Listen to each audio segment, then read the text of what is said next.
जय हिंद मेरे प्यारे बच्चों। तो आज के वीडियो में हम लोग पढ़ने वाले हैं क्लास 10th का जो ज्योग्राफी है, उसमें जितना भी क्वेश्चन पूछे गए हैं क्वेश्चन बैंक ऑब्जेक्टिव टाइप, वो देखने वाले हम लोग। तो यहाँ पे हम लोग क्या करेंगे, सबसे पहले यहाँ पे जितना भी क्वेश्चन बैंक में क्वेश्चन पूछा गया है ऑब्जेक्टिव प्लस ऑब्जेक्टिव, हम लोग उसी को करने वाले हैं। क्योंकि ये जो है अब 1 से 2 महीना बचा हुआ है, इसमें जो तैयारी करना पड़ेगा वो क्वेश्चन बैंक के अकॉर्डिंग ही करना पड़ेगा। तो यहाँ पे आप लोग जो है जो सिलेबस पढ़े हैं पूरी तरह से, अब क्या कीजिए, वो सिलेबस को रिवीजन करके टेस्ट दीजिए, या मॉडल पेपर के माध्यम से हो या क्वेश्चन बैंक के माध्यम से हो, वो आप टेस्ट दीजिए। और जो है हम क्या कराएंगे, यहाँ पे जितना भी क्वेश्चन पूछे गए हैं ये सबको जो है एक्सप्लेन करते हुए आपको बताएंगे, ठीक है ना। जितना भी क्वेश्चन पूछे गए हैं सारे क्वेश्चन को एक्सप्लेन करते हुए बताएंगे, और जितना भी यहाँ पे इम्पोर्टेंट क्वेश्चन है इस चैनल पे देने वाले हैं हम। तो आप लोग इस चैनल से जुड़ जाइए, क्योंकि इस पे जितना भी इम्पोर्टेंट क्वेश्चन है जो बिहार बोर्ड में पूछा जाता है वो क्वेश्चन जो है कराएंगे। इसीलिए आप लोग जो है इस चैनल को जो है सब्सक्राइब कर लीजिए, लाइक कीजिए, शेयर कीजिए।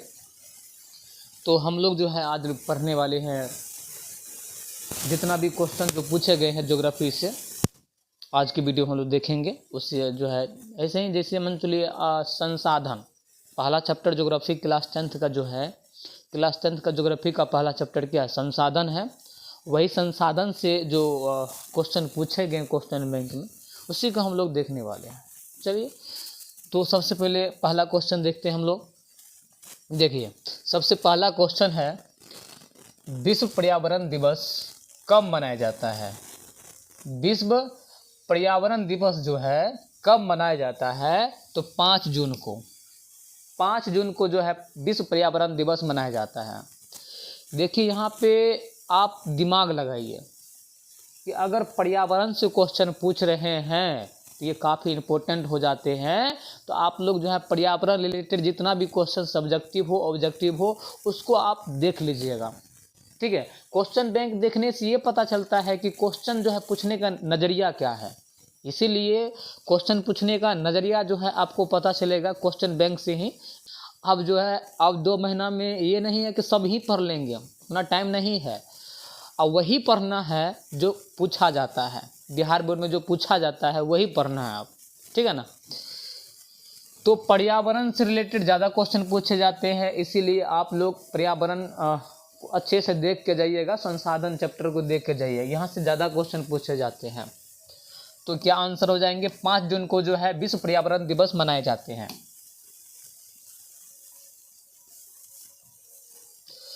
अगला क्वेश्चन है, सौर ऊर्जा निम्नलिखित में से कौन सा संसाधन है। सौर ऊर्जा जो है निम्नलिखित में से कौन सा संसाधन है। तो सौर ऊर्जा जो है नवीकरणीय संसाधन है। क्या है, नवीकरणीय संसाधन है। हम लोग पढ़े थे नवीकरणीय संसाधन वैसा संसाधन जिसे मनुष्य उपयोग करने के बाद पुनः प्राप्त कर लेता है, उसे हम लोग कहते हैं नवीकरणीय संसाधन। तो सौर ऊर्जा क्या हो जाएंगे, नवीकरणीय संसाधन, क्योंकि इसे उपयोग करने के बाद पुनः प्राप्त कर सकते हैं, तो ये नवीकरणीय संसाधन कहलाएंगे, ठीक है ना।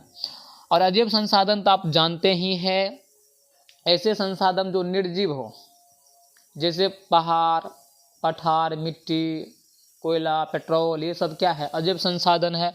और अनवीकरणीय संसाधन जिसे पुनः प्राप्त नहीं किया जा सकता है, एक बार उपयोग कर लिए हैं तो इसे पुनः प्राप्त हम लोग नहीं कर सकते हैं, इसे हम लोग क्या कहते हैं, अनवीकरणीय संसाधन कहते हैं।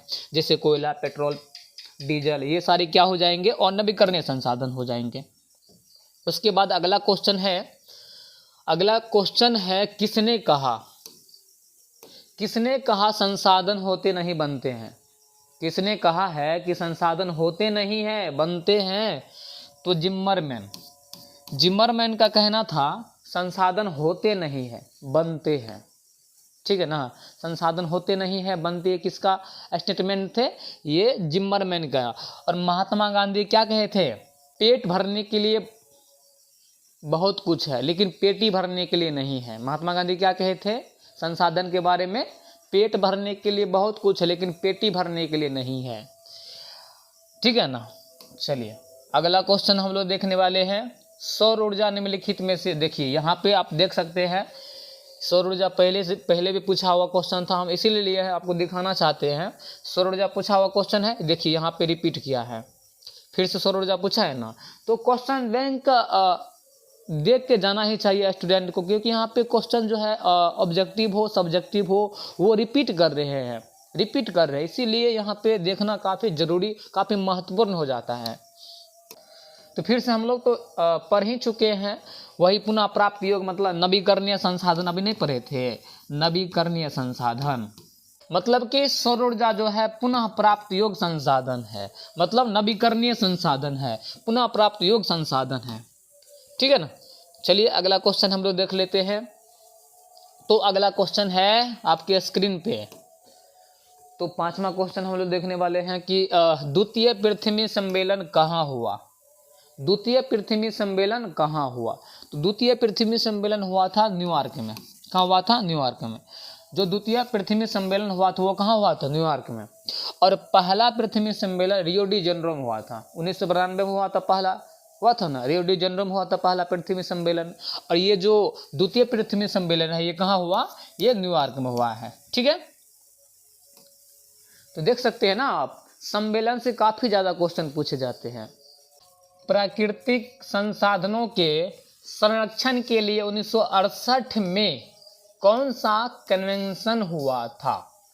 देखिए प्राकृतिक संसाधन को संरक्षण प्रदान करने के लिए जो 1968 में जो कन्वेंशन हुए थे वो उसका नाम क्या है? तो अफ्रीकी कन्वेंशन। जो अफ्रीकी कन्वेंशन हुए थे वो 1968 में जो है हुआ था। प्राकृतिक संसाधन के संरक्षण के लिए, प्राकृतिक संसाधन को संरक्षण प्रदान करने के लिए 1968 ईस्वी में जो है अफ्रीकी कन्वेंशन हुए थे। अफ्रीकी कन्वेंशन कब हुए थे? 1968 ईस्वी में। उसके बाद अगला क्वेश्चन है निम्न में कौन अनवीकरणीय संसाधन है? अनवीकरणीय संसाधन जिसे हम लोग उपयोग करने के बाद पुनः प्राप्त नहीं कर सकते हैं। तो आप लोग यहाँ पे देख सकते हैं कि सौर ऊर्जा जो है इसे हम लोग उपयोग करने के बाद पुनः प्राप्त कर लेंगे, और जल को जो पुनः प्राप्त कर लेंगे, पवन ऊर्जा को पुनः प्राप्त कर लेंगे। जीवाश्म ईंधन को जो है पुनः प्राप्त नहीं कर सकते हैं, जीवाश्म ईंधन को पुनः प्राप्त नहीं कर सकते हैं, इसलिए जो आंसर हो जाएंगे जीवाश्म ईंधन। और नवीकरणीय संसाधन का जो उदाहरण है क्या है? वो जीवाश्म ईंधन। जितना भी जीवाश्म ईंधन मतलब कोयला, पेट्रोल, डीजल, ये सारी क्या है? जीवाश्म ईंधन जो है और नवीकरणीय संसाधन है। आप लोग जानते ही हैं, अभी बताए थे आप लोग को, प्रथम जो पृथ्वी सम्मेलन हुए थे वो 1992 में जो है, 1992 में कहाँ हुए थे? प्रथम पृथ्वी सम्मेलन 1992 में रियो डी जेनेरो में हुआ था। प्रथम पृथ्वी सम्मेलन जो है 1992 में कहाँ हुए थे? रियो डी जेनेरो में हुआ था, रियो डी जेनेरो में, ठीक है। उसके बाद द्वितीय पृथ्वी सम्मेलन हम लोग देखे न्यूयॉर्क में हुआ था। और यहाँ पे जो अगला क्वेश्चन है, निम्न में से कौन नवीकरणीय ऊर्जा का स्रोत है? नवीकरणीय ऊर्जा का स्रोत जो है ये तो कोयला तो होगा नहीं, ये तो अनवीकरणीय है। कोयला होगा नहीं होगा, अनवीकरणीय है। पेट्रोलियम भी अनवीकरणीय है, प्राकृतिक गैस भी अनवीकरणीय है। तो सौर ऊर्जा, जो सौर ऊर्जा है ये नवीकरणीय संसाधन है, नवीकरणीय संसाधन का उदाहरण है, जो कि ये 2023 में जो है क्वेश्चन पूछा हुआ है फर्स्ट सिटिंग में। उसके बाद अगला क्वेश्चन है आपके स्क्रीन पे, जो पर्यावरण संरक्षण हेतु पहला विश्व शिखर सम्मेलन कब आयोजित किया गया बताइएगा?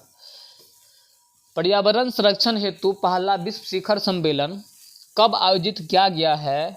तो 1972 में जो है पर्यावरण को संरक्षण प्रदान करने के लिए पहला विश्व शिखर सम्मेलन जो है स्टॉकहोम में। तो पर्यावरण को संरक्षण प्रदान करने के लिए पहला विश्व शिखर सम्मेलन जो है स्टॉकहोम में 1972 में बुलाए गए थे। 1972 में जो है पहला विश्व शिखर सम्मेलन पर्यावरण को सुरक्षा प्रदान करने के लिए बुलाए गए थे, आयोजित किए गए थे। अगला क्वेश्चन है, निम्न में से कौन अजैविक संसाधन है? निम्न में से जो है कौन अजैविक संसाधन है? तो अजैविक संसाधन वे संसाधन जो निर्जीव होते हैं, सजीव नहीं होते हैं, उसे अजैविक संसाधन कहते हैं। जैसे मानव क्या है, तो सजीव है, ये मतलब कि जैव संसाधन हो जाएंगे। पेड़ भी जैव संसाधन, पक्षी भी जैव संसाधन। तो नदी क्या हो जाएंगे, तो नदी हो जाएंगे अजैव संसाधन। नदी क्या हो जाएंगे, अजैव संसाधन हो जाएंगे। तो इसीलिए इसका जो आंसर हो जाएगा नदी हो जाएगा। निम्न में से कौन अजैविक संसाधन है, तो नदी जो है क्या है, अजैविक संसाधन है। चलिए अब हम लोग देखने वाले हैं प्राकृतिक संसाधन। प्राकृतिक संसाधन से जितना भी क्वेश्चन पूछे गए हैं उसको देखने वाले हम लोग। तो आप लोग जो है वीडियो को पूरा देखिए। यहाँ पे जितना भी हम इस चैनल पे जितना भी क्वेश्चन कराने वाले हैं काफ़ी इम्पोर्टेंट होंगे। जो कि क्वेश्चन पूछा गया है, जितना भी क्वेश्चन करा रहे सारे क्वेश्चन पूछे गए हैं 2011 से लेकर 2023 तक में 24 तक में जितना क्वेश्चन पूछे गए सारे क्वेश्चन को कराने वाले हैं।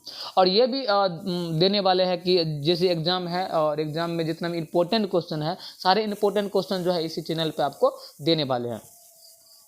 तो प्राकृतिक संसाधन को हम लोग समझते हैं। देखिए प्राकृतिक संसाधन में सबसे पहले पहला क्वेश्चन हम लोग देखते हैं, मेढक के प्रजनन को नष्ट करने वाला रसायन कौन है। जो मेढक है, मेढक के जो प्रजनन को नष्ट करने वाला जो पहला रसायन है क्या है, वो रसायन का नाम क्या है, एड्रेन। एड्रेन जो है एक ऐसा रसायन है जो मेढक के प्रजनन को क्या कर देते हैं, नष्ट कर देते हैं। एड्रेन एक ऐसा रसायन है। एंड्रीन एक ऐसा रसायन है जो मेढक के प्रजनन को क्या कर देते हैं, नष्ट कर देते हैं। ठीक है, अगला क्वेश्चन हम लोग देख लेते हैं। अगला क्वेश्चन है, काली मिट्टी उपयुक्त है। काली मिट्टी जो है उपयुक्त है कपास के लिए, लीची के लिए, गेहूं के लिए, बाजरा के लिए। तो काली मिट्टी जो उपयुक्त है वो कपास के लिए। कपास का खेती जो है काली मिट्टी पर काफ़ी ज़्यादा मात्रा में होता है। ठीक है ना, इसीलिए जो काली मिट्टी जो उपयुक्त है किस फसल के लिए, तो कपास के लिए। मतलब कपास के लिए काफ़ी उपयुक्त मानी जाती है काली मिट्टी। ठीक है ना, और काली मिट्टी का जो है दूसरा नाम क्या है, रेगुर मिट्टी है।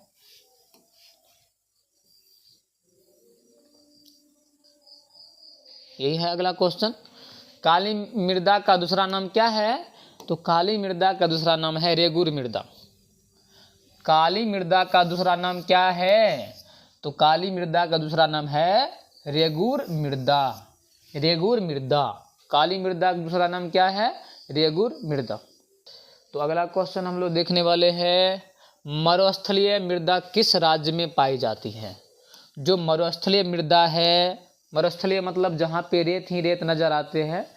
तो आप लोग जानते ही हैं कहाँ पे रेत है भारत में सबसे ज़्यादा। तो मरुस्थलीय मृदा किस राज्य में है, पाई जाती है, तो राजस्थान। भारत का देखिए क्षेत्रफल की दृष्टि से सबसे बड़ा राज्य है राजस्थान, और वहाँ पे जो है रेत काफ़ी ज़्यादा मात्रा में है। और ये जो मरुस्थलीय मृदा है इसका विस्तार कहाँ पे है, राजस्थान में ही है। मरुस्थलीय मृदा का विस्तार जो है राजस्थान में ही है। इसका आंसर हो जाएंगे बी, राजस्थान। चलिए अगला क्वेश्चन हम लोग देखने वाले हैं, पंजाब में भूमि नवीकरणीय के मुख्य कारण है। पंजाब में भूमि नवीकरणीय के मुख्य कारण क्या है, पंजाब का भूमि इतना नवीकरणीय क्यों है, क्या मुख्य कारण है। मुख्य कारण है अधिक सिंचाई। वहाँ पे अधिक सिंचाई किया जाता है, काफ़ी मात्रा में सिंचाई किया जाता है। अधिक सिंचाई करने के बाद जो है वहाँ की भूमि क्या हो जाती है, नवीकरणीय हो जाती है। इसीलिए पंजाब की भूमि नवीकरणीय का कारण क्या है, अधिक सिंचाई हो जाएगा, अधिक सिंचाई। अगला क्वेश्चन है, निम्न में पुरानी जलोढ़ मिट्टी कौन है। पुरानी जलोढ़ मिट्टी कौन है, तो देखिए जो पुरानी जलोढ़ मिट्टी है बांगर है। बांगर है। जलोढ़ मिट्टी दो प्रकार के होते हैं, खादर और बांगर। जो बांगर मिट्टी है ये सबसे पुरानी मिट्टी मानी जाती है, सबसे पुरानी मिट्टी है। और नई मिट्टी जो है नवीन मिट्टी खादर मिट्टी है। ठीक है, इसका आंसर बांगर हो जाएंगे। तो क्या पूछ रहा है, पुरानी जलोढ़ मिट्टी कौन है, तो बांगर जो है क्या है, पुरानी जलोढ़ मिट्टी है। आप लोग जानते हैं ना कि भारत का जो है जो 100% में जो है 43% भाग जलोढ़ मिट्टी ही है। सबसे अच्छा मिट्टी जो है जलोढ़ मिट्टी को ही माना जाता है। और सबसे अच्छा फसल जो है जैसे गहन कृषि होता है हम लोग जलोढ़ मिट्टी पे ही करते हैं। तो लगभग जो है यहाँ पे 43% जो है जो मिट्टी है भारत में क्या है, वो जलोढ़ मिट्टी है। ठीक है। अगला क्वेश्चन हम लोग देखने वाले हैं, निम्न में से कौन मृदा निर्माण का कारक है। जो मिट्टी जो बनने का क्या कारण है, तो वही है मतलब कि मृदा निर्माण का कारक बताइए, क्या कारक है मृदा निर्माण होने का, मिट्टी निर्माण होने का। देखिए जलवायु परिवर्तन के कारण से भी जो है क्या बनते हैं, मिट्टी बन जाती है। वनस्पति कारण से, चट्टान, ये सारे कारण से क्या बनते हैं, मतलब मिट्टी बनते, मृदा बनते हैं। इनमें से सभी आंसर हो जाएंगे, इनमें से सभी। मतलब कि जलवायु परिवर्तन होता है, वनस्पति कारण, चट्टान कारण होता है, मिट्टी से नया मिट्टी बनता है। तो मृदा निर्माण के जो कारक है वो इनमें सभी हो जाएंगे, जलवायु, वनस्पति, चट्टान। अगला क्वेश्चन हम लोग देखने वाले हैं, काली मिट्टी कहाँ पाई जाती है। जो काली मिट्टी है वो कहाँ पाई जाती है, तो महाराष्ट्र। सबसे ज़्यादा काली मिट्टी पाई जाती है महाराष्ट्र में। महाराष्ट्र में सबसे ज़्यादा क्या पाई जाती है, काली मिट्टी पाई जाती है। उसके बाद अगला क्वेश्चन हम लोग देखने वाले हैं। अगला क्वेश्चन है, निम्न में से किसे नवीन जलोढ़ मिट्टी कहा जाता है। तो आपको बताए थे कि जलोढ़ मिट्टी दो प्रकार के होते हैं, खादर और बांगर। तो नवीन जलोढ़ मिट्टी माना जाता है, कहा जाता है खादर को। सबसे पुरानी मिट्टी जो कहा जाता है बांगर को कहा जाता है, और नई मिट्टी कहा जाता है खादर को। यहाँ पे जो क्या पूछा गया, नवीन जलोढ़ मिट्टी का क्या नाम है, तो खादर हो जाएंगे। खादर जो है नवीन जलोढ़ मिट्टी को कहा जाता है। और इससे जो है इससे आगे जितने भी क्वेश्चन है उससे अगले वीडियो हम लोग देखने वाले हैं। जितना भी ये क्वेश्चन अभी देखे हैं ये जो है संसाधन से, जो पहला चैप्टर है ज्योग्राफी का, संसाधन वहीं से लिया गया है। और यहाँ पे काफ़ी देखे कि क्वेश्चन जो है रिपीट कर रहे हैं, इसीलिए आप लोग क्या कीजिएगा, जो क्वेश्चन बैंक है, क्योंकि अब समय काफ़ी कम बचा है, इस कम समय में ज़्यादा मेहनत करना होगा। और कम समय में ज़्यादा मेहनत करने के लिए आप लोग क्या कीजिए, क्वेश्चन बैंक को आधार बनाइए। क्वेश्चन बैंक को आधार बना के मेहनत कीजिए। आप जितना भी सिलेबस पढ़े हुए हैं उसको तो रिवीजन कीजिए ही, और उसके साथ जो है क्वेश्चन देखिए किस प्रकार पूछ रहे हैं, उस प्रकार तैयारी कीजिए। क्योंकि अब पूरा पढ़ने से पूरा पढ़ तो पाइएगा नहीं, इसी वजह से पढ़ना वही है जो बोर्ड में पूछा जाता है। ठीक है, तो आज के लिए यहीं तक। इससे अगले वीडियो हम लोग देखेंगे।